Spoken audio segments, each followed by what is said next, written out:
I have been playing Rise of Kingdoms for a long time, and there are a lot of things that I wish I had known before I started or before I made some critical mistakes. So today we are going to be talking about 5 things that I wish I knew before I made the mistakes myself in Rise of Kingdoms.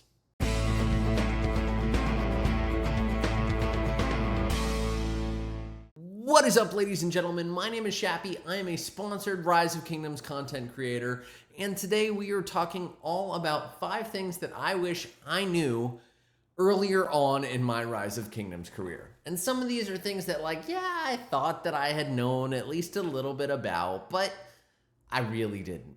So there will be chapters in the video description below, so you can jump to whichever part that intrigues you, but I guarantee whether you're a new player or whether you're an old player, at least one of these tips should be new to you. So let's jump into it and actually talk about what they are. And the first one is none other than chaining. Now, I didn't like chaining. I think it requires a lot of patience that I just often do not have. But chaining is easily one of the best ways for you to be successful in Rise of Kingdoms. And the way chaining works is you send one march to attack a barbarian, just like this, and it only consumes a fraction of your AP. Each march will take around 30 AP to attack a barbarian. Now, I hated chaining. I never had the patience for it because candidly, it requires a lot of time. But the way chaining works is typically you want to use an AoE commander. Someone like Zhuge Liang is a perfect fit, or if you're in the early game, YSG works too. And you just want to attack a barbarian and then lead it to another barbarian so that you can then trigger that one to be aggravated at you too. And the way this works is you get the best possible action point optimization because you've only used that 30 AP and then you've managed to trigger 3 different barbarians to attack you.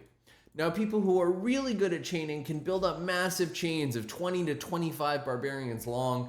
I know you guys are looking for the excuse. I'll give it to you. Let me know in the comment section below, what is your longest barbarian chain and which commanders are you using for it?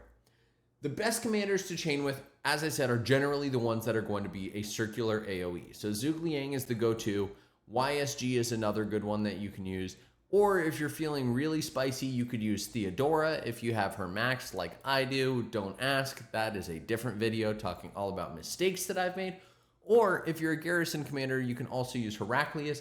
He has a nice circular AoE that also will help. So those are really the commanders that you're going to want to use for chaining. But why is chaining good? Well, in KVK, chaining also has a dramatic impact. We're in Home Kingdom right now, so the AP cost is somewhat lower for each barbarian. But if you were in KVK, the AP cost is dramatically higher per barbarian. And the best way to do it is to look for a group of them like I just did. I found like 3 or 4 that are sitting together. Here's another great spot that might work. And you just attack with the one, and then you get to kill them. But the benefit is you get much more in the way of rewards from doing this. So here you go. I got a bunch of speed ups just from this, bunch of speed ups. So I got close to 30 minutes of speed ups from this, whereas otherwise I only would have gotten, 10 minutes per barbarian. So it's the best way to optimize for your AP spend, whether you're early game, late game, chaining is critical. It also helps you get honor and crystal really quickly in KVK, and it makes it so you don't have to use up all of your AP. So chaining is awesome. And if you're feeling really confident, you can actually have multiple chains going at once. I haven't done that, but you could. It's a thing. So chaining is something I wish I had known about earlier, but there are a couple other things too. So the first one is one that I think we've all messed up, and that is More Than Gems. Now, More Than Gems isn't here right now. If you're looking for a More Than Gems calendar, I will link one in the description. Generally, More Than Gems comes around just about every 8 to 9 weeks or so, but there is a specific cadence. Now, More Than Gems, the next one is scheduled to come probably the first 2 weeks of June, so just be ready for that. It's a 2-day event. In this 2-day event, and I'll flash the rewards up here on the right for you so you can actually see it. In this 2-day event, you can spend a ton of gems. There are different milestones that you will actually hit based upon the spending. You can spend 25,000 gems and max out the rewards, or generally what I recommend is you do 2 days of 7,000 gems. This is like the sweet spot for perfect spending of gems to get maximum rewards. This gets you gold heads on both days. Just do 7,000 each day, 14,000 gems, you're clear. That's what I would do for most players. If you're a whale, you do you. But what do you buy in More Than Gems? Well, early game Shappy made the mistake of coming in here all the time and buying speed ups. I bought a bunch of 8-hour speed ups. I bought some legendary heads because I thought, why not? You know, I could buy some legendary commander sculptures. These are not the things to be buying. If you are in Rise of Kingdoms and you're trying to get the best bang for your buck from More Than Gems, the 2 things you should be buying before anything else are going to be VIP. So you want to get to VIP 17 if you haven't already. Some people want to get to VIP 18. It's up to you. VIP 17 is really where you're going to get the max rewards. If you're not at VIP 17, you typically want to make sure that you're getting to VIP 12 and then VIP 14 and then all the way up to VIP 17. If you're not just buying VIP, there are a couple other things that are really going to be important for you to be getting.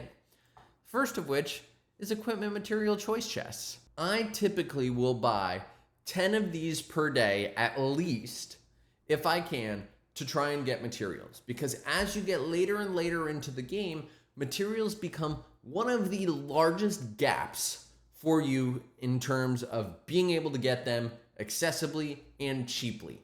Yes, there are a bunch of events that you can get materials at. Check the video on the top right side of your screen. It'll help you out.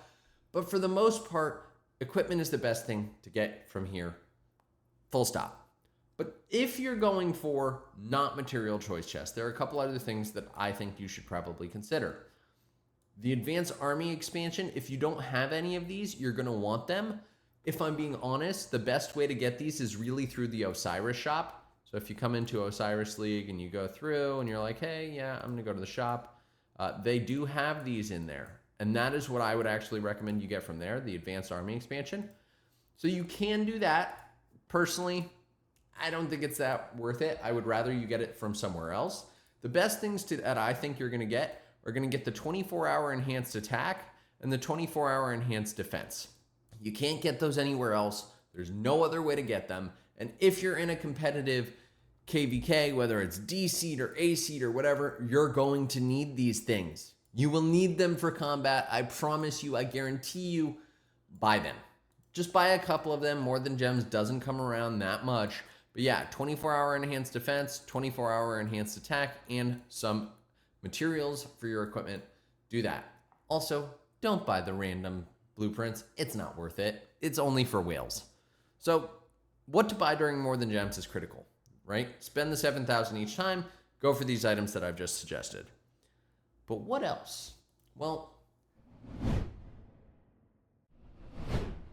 in Rise of Kingdoms, there are a lot of events that reward you from going through and spending your speed ups, spending your resources.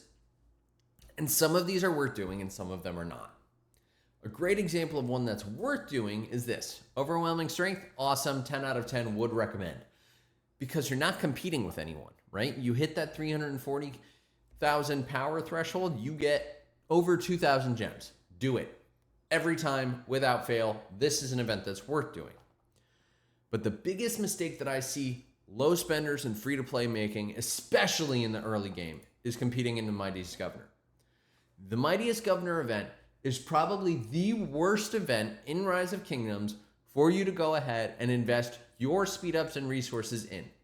Not only are the commanders that are in this event very much specific to Rally and Garrison players, but if you're looking to get the gold heads for them, you can get such better value elsewhere. If you spent those speed ups on a Game of Power event, or you spent those speed ups on one of those like just push technology power events, which are also options, you will have a greater chance of getting better bang for your buck The only time you should be competing in Mightiest Governor is if it's fixed. If it's fixed, do it. If it's not fixed, do not ever compete in Mightiest Governor. This also goes for Training Day for Pre-KVK Part 2. Don't spend your time on that. Don't spend your resources. You can compete up to the point where you max out the guaranteed rewards, but once you go beyond that, it's not worth it for a small, medium-sized player. It's just not going to be worth it. Even Game of Power is questionable. Typically, I won't push for it unless it is under 1.5 million power. That's just my take. But if other people think differently, let me know in the comment section below. So skip those events that really do not reward you for the amount of time, effort, and resources you put into it. That's the best way to save speed ups, and the speed ups are going to be better for you in KVK. Now, there are a couple other tricks that I've found throughout my long duration here playing Rise of Kingdoms. And this next one is all about Alliance Mobilization. Alliance Mobilization is easily one of the best events in Rise of Kingdoms for spectacular rewards. It is just amazing as an event. It's fun to compete, but it can be really, really hard if you don't know how to do it properly. So let's talk about how I've successfully managed to clear Alliance Mobilization every single time without fail. So first things first, there is always a gem-related event during Alliance Mobilization. Alliance Mobilization is a 5-day event. There is always a gem-related event during Alliance Mobilization. So one of the best things to do is prepare for that and spend gems on that event, right? You're going to spend gems on the event probably anyway, so always save at least 1 or 2 quests for that. Sometimes that gem event is more than gems, in which case follow the guidance I called out earlier. But there are a couple other tricks that I like. One of the best ones that I think if you're a low spender is critical, there is a quest that you can get that says buy 4 to 6 chests. And when you are playing the game now, the daily bundle is super cheap. It is $2.99.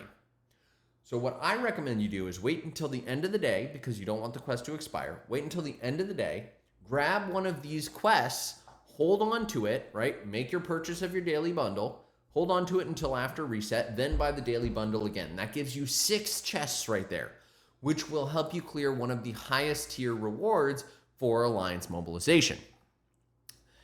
But that's not all. If you're like, hey, Shappy, I'm not going to spend, one of the easiest things you could do is just save your gold keys. Don't use them. Save up your gold keys and wait until Alliance Mobilization. There is an event during Alliance Mobilization that will reward you for using up to 120 gold keys, I believe. I don't know that it goes above that. Up to 120 gold keys, use them there. That's the best time to use your gold keys and get the best rewards. And my last tip for you for Alliance Mobilization is a really easy one. Some of the quests in Alliance Mobilization specifically say train X-teen 1,000 troops of a certain type. So it might say, hey, train 15,000 T5. The best way to go ahead and train T5 is just going to be to upgrade T4. That's the best value optimization. There's almost guaranteed to be an event that'll reward you for doing that too. I know there's the daily ones that give you a little bit of speed ups just for training, like this one. Just do that.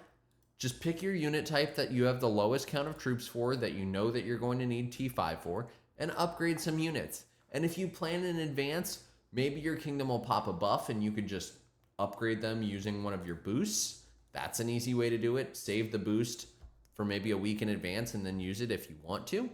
Or just do the upgrades. See if your kingdom will give you a buff. Just do the upgrades. That is the best way to extract value from Alliance Mobilization and maximize it. No one should ever be getting under 1,700 points on Alliance Mobilization. And last but not least, this one is going to probably irk some of you, but I have to do it because I know that I have made this mistake before. So in KVK, there are different stages that you go through as a player and as a kingdom, and sometimes you're going to lose.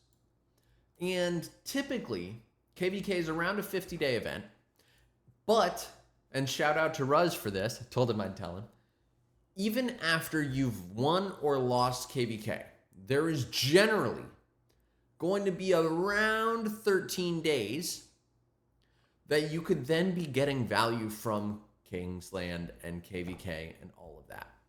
So what do I mean? Well, you should be using your marches to attack KVK barbarians and get the better rewards, as well as the immense amounts of equipment that you can get and the resources. So use all of your daily AP on these barbarians, even though you lost, right?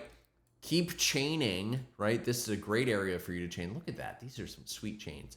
Keep chaining in KVK, whether it's zone 4, zone 5, zone 6, you do you, I don't care. And get your farms gathering.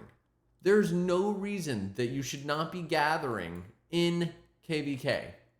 You should always be going ahead and gathering in KVK because there's huge nodes, up to level 9 nodes, and you should be using your farms to gather from those nodes. There's just no reason not to.